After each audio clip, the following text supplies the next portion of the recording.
بسم اللہ الرحمن الرحیم۔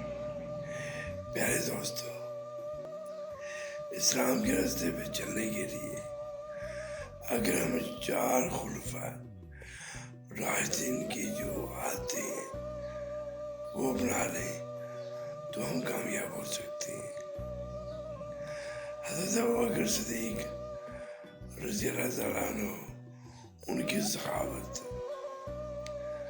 حضرت عمر فاروق، ان کا قانون، اسلام پہ چلنے کا طریقہ، حضرت علی کا فقر اور حضرت عثمان غنی ان کا شرمایہ، اس سے مکمل اسلام ظاہر ہوتا ہے۔